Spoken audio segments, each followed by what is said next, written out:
It's another edition of Liter Media Live. I'm Dan Ramey, and in studio with us is the new Executive Director of Adena Mansion Gardens, Patrick Quackenbush.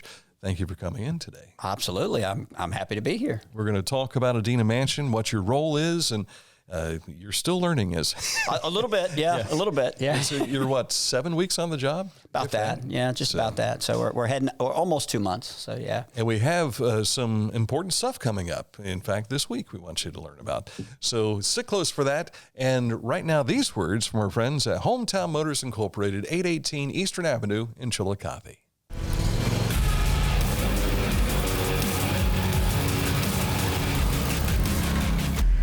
Dixie Chopper. Speed when you need it. Visit your local Dixie Chopper dealer today or visit DixieChopper.com. And their spring sales event continues. Find out more when you stop in at Hometown Motors or check out hometowns-motors.com. You get that right there, our parent company. Good to have you with us once again, Patrick Quackenbush. You are not a stranger to this area. Oh, absolutely in any fashion. not. No, yeah. When we heard that your name was being kicked around a little bit, I wasn't aware that you're relatively, well, you're 30 years here. Plus 30. Yeah. I spent a large chunk of my career with ODNR. And for the last 8 or so of that, I spent a lot of time traveling from park to park. I was their natural supervisor, so covered the whole area, but have resided here in southeastern Ohio for close to 30 years, yes. Mm-hmm. So what sparked your interest in taking this position at Adena Mansion Gardens? Mm-hmm. You know, it's really kind of funny because when this position became available and I showed it to my wife, she actually made the comment, did they just write that for you? Or yeah. So there's a couple of things. My background is in natural resources, but it also very heavily includes a lot of history because there are so many historical sites in our parks, both state parks, metro parks, national parks, et cetera, that becoming, learning how to operate and work within a historical setting is second nature to what a naturalist or an interpreter would do for parks. And it just so happens that this particular time period that the Adena Mansion covers is my absolute favorite. Anywhere from French and Indian up through 1820, 1830 has always been a passion of mine. I've always loved it. So, yeah. So this is almost like a purist for baseball. This is what you've been designed to do. Absolutely. That's the way I feel anyway. So yeah, I love the whole area. I'm very familiar with it. I think I surprised them a little bit on my first tour, and they went, "Wow, you really do know this." I said, "Yeah, I've been doing this a long time," and I do love that whole era. And the Worthington family has fascinated me for a long time. Of course, the builders of the mansion, for those that might not know, have fascinated me for a long, long time. And their connections both with our state government and our development of our country and our federal government. So fascinating section in history. And to think that Chief Tecumseh was there and being friends with Thomas Worthington. Yeah. And I do love, when you read some of the notes and things, that I do like the way Eleanor put it, though, Thomas's wife, though, that she felt he was a very honorable man and very well-spoken, but he was, I like the way she put it, a little intimidating, which I'm sure he was, but they had very, very wonderful things to say about him, which is those types of things in history are fascinating because, we can look at the history books and we can see the dates and the names, but to put a personality with that and to put how they really felt, that just makes all the difference in the world sometimes. So. Yeah, I think some of that has been portrayed in like Tecumseh, outdoor drama, Mm-hmm. Really gives you that feeling that you're there. And I know when you manage a historic site like this one, you want to have that same mindset to give the visitors that same feel. Yeah, I mean, my goal, any visitor that comes out, and we do, of course, we're open Wednesday through Sunday, so this time of the year, April through October. But when they come out, our goal is to, or my goal, and I say ours because Brittany, our interpretive supervisor, we're pretty much in tune on this, is we want them excited about history when they leave. Not just, oh, that was cool or that was neat. We want them to be excited about it and just as fascinated as we are. And I think that's important when they come out, that they leave with that feeling that, wow, this was a big deal. This was important. This is really cool stuff. Yeah. I know schools have come in on trips and everything. You've had a chance to get involved with the kids doing that. I don't recall my class ever making a trip down here, which was well before the visitor center came along. But my first time in Adena was during the state bicentennial. The visitor center had just opened, and so I was getting a taste of what it was like. and to step into the mansion and see how they lived. And when you go into where Thomas Worthington's study is, he's got the rifle there and his glasses are sitting on the desk. That adds an extra touch to it. I would love that office today. That's in there. When I take visitors, that's usually the first thing I'll say is, I wish I had a study or an office like this to work in. It is fascinating, and it really brings it home. And what I find interesting, since you brought it up about his study, is every time I take a group in there, it seems like somebody picks out something different in the office or in the study that fascinates them. Maybe it's muzzleloader, the rifle's hanging above the door. Maybe it's his survey equipment that's sitting in the corner. Right. What's this and how does this work? But when you're right there in front of it and you have somebody explaining what this is to you, and I would say hands-on, but not so much hands-on in the mansion. We prefer not that. Sure. but it is that hands-on experience. It's that one-on-one interactive with it that makes all the difference when you're doing it. But I do find it fascinating. It seems like every time somebody picks out something different in there that fascinates them. So, and the heart of every home is the kitchen. And the kitchen in the mansion looks as though it could be ready to go right now to serve a meal. I mean, technically it is. We do not build fires in the mansion anymore for safety reasons.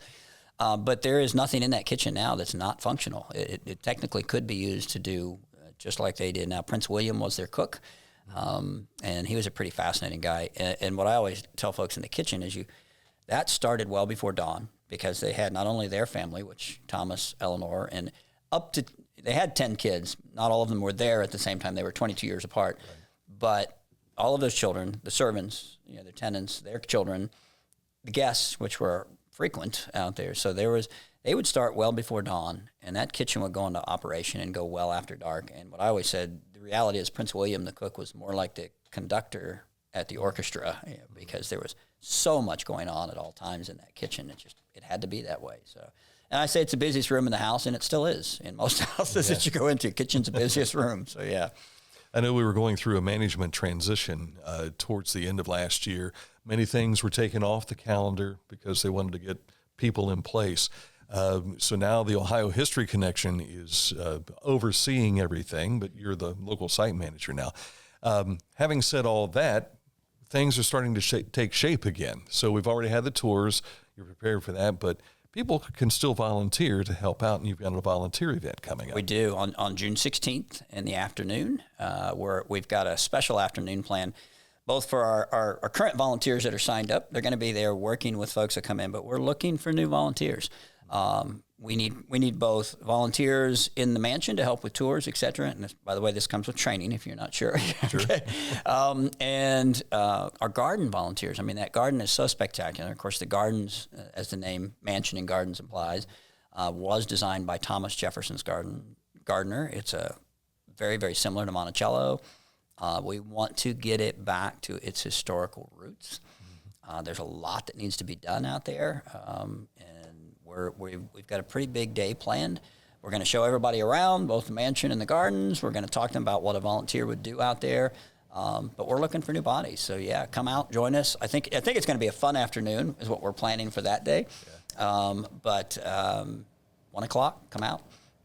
And just come to the main museum, and we'll direct you where you need to go from there. Mm-hmm. And I think it'll be a lot of fun, and we're hoping to really garner some local support. We do have a lot of people that have already in the area expressed interest in coming out and volunteering, which, yay, we love that. Yeah. And there's just some sign-up procedures we go through that's not that tough. So, but we're excited, and we're hoping this will kick off a nice crew of folks out there for us. How many volunteers do you think you need to operate? And this is probably a better question to answer next year. Yeah, probably. True. But the answer to that is honestly, it depends on how much they want to do. Yeah. If some volunteers come in, man, and they're we tend to get a lot of retired folks, and I say retired because I don't mean senior citizen necessarily. I mean retired, but still want to give back and still have a lot to offer and a lot to do, and they can be very, very active. And if we have quite a few folks signed up like that, 15, 20 like that, boy, that'll go a long way. If we have a lot of folks that are working for a living, et cetera, and they can only give a few hours here, a few hours there, well, we may need some more volunteers in that case. So, but I would love to see a core volunteer group of at least a dozen for the mansion and a dozen for the garden, something like that. But we're also doing something unique. I don't want to give away too much for that day, but we're also doing something kind of unique in the garden in that essentially you could get your own section kind of assigned to you with some guidelines on how it needs to be done.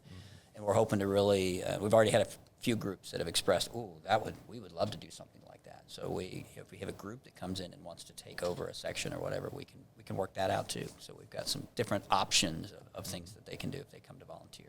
As you mentioned, trying to keep things as close to the time period as possible. The gardens are very important in that facet. So you want to make sure that it's the type of stuff that would have been growing during the Worthington era. Right. Yeah, we have the nice thing. Yeah, and that's exactly what we're aiming for. And we have both the original plans, which are kind of vague, not surprising probably. But what it does have that's so fast, it does have the original plant lists that were placed into the garden, et cetera, and a rough location for a lot of the things. I mean, we know the first tier of the garden was flowers and flowering. The second tier was vegetables. The third tier was orchard and grapes and things like that. So we have a rough idea from that, and then there was a gentleman by the name of Hatch that did his doctoral thesis on both Monticello and Adena, and I have that very, very thick document that he did lovely mounds of research for us to help us recreate them exactly the way they were. And that's what we're shooting for. And so the nice thing is we have guidelines, we have those documents, we have that information, so now we just need to apply it. And that's what we're after, so yeah. Now, do you need to be hands-on on that, or will you have a horticulturist that will participate? We're very excited about that. Within the next few weeks, we're going to be bringing on a new horticulturist, and I can't say a name yet, but we are hiring somebody specifically, and their main goal is going to be that garden. Of course, they'll probably help with some other things around the grounds as well, throughout the mansion and grounds, but their main focus and goal is going to be those gardens.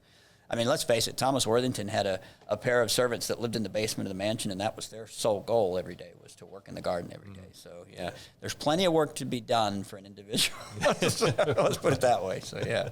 Now, your volunteer event is coming up again Saturday, June 14th? Did I say 16th?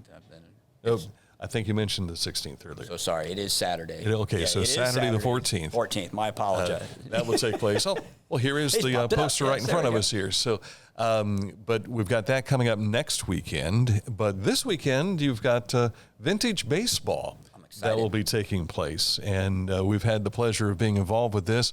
I've been the team captain for the Adena Worthingtons we're starting our 11th season of baseball. Wow.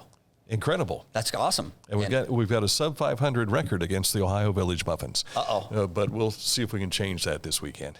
Well, I'm a huge baseball fan in general, and I'm very excited about it coming out. Of course, we met in advance and talked a little bit about the playing field, which is, I just love it because everything about the vintage baseball, played by the old rules, right? Mm-hmm. Yeah, played by the old rules with the older style equipment, we'll say, right? I'm not going to say old because that makes us sound old. True. But it is an actual hard baseball that we'll be using, and there's no gloves involved, and you can catch the ball in a single bound, as they say, for an out. But as the Muffins have told us over the years, even a 10-year-old can do that. So try to be a man and catch it like a man. And in the air. As they say. But you're going to participate with us. I'm all for it. I'm excited. We've been recruiting. So he has been wrangled into this. So looking forward to it. That'll be at 2 o'clock this coming Saturday. It'll be a lot of fun. We're very excited about it. Yeah. So we're keeping an eye on the weather. But we're being told that come game time, we shouldn't have any problems. Nice. That would be perfect. Yes. Yeah. Does your calendar have a lot of other things on it for the summer, or are you still working on that? We're still working on it, but it is starting to fill up. I don't want to give away too much. We're still working on a lot of dates and things like that. But we do have a something pretty big plan for America 250, of course, in June. Right. This time next year. Yeah. A pretty good-sized event out there that'll be exciting. But keep your eyes open. Here in the next few weeks, you're going to see a lot more about that. So, but this year, too, I'm in talks with the Ohio Militia and the Ohio Brigade about coming out this July or August and spending a weekend with us out there, which is, if you've never experienced that kind of first-hand history, that's pretty fascinating, too. And sometimes a little intimidating because you always see the movies and the Patriot and all those types of things on TV and in the movies, but when you stand up next to a French and Indian War or Revolutionary War, War 1812 soldier who's showing you things and talking to you and showing you how their life was like, that there's nothing else quite like that. You get. I always said the only problem with television or radio or whatever is there is no such thing as smell-o-vision. And I don't mean that in a bad way, because everybody automatically assumes, well, people back then didn't bathe as often. And I'm like, well, okay, that might be true, but I didn't that's think not what I about mean. that. Yeah. But it's not only seeing it and learning about it, but it's the smells, you know, the campfires, the smell of a black powder, you know, rifle. I mean, these are all different things. That outdoor cooking, which is quite different if you've never been involved with that. It's the truest sense of everything that happened. It's a whole sensory experience when you do it. It's literally history coming alive. And a lot of these guys just don't show up in uniform. They know their stuff. Oh, they do. They know their stuff very well. So, and they're kind of fun in that aspect. You know, and we were talking. I think I was telling you about it too.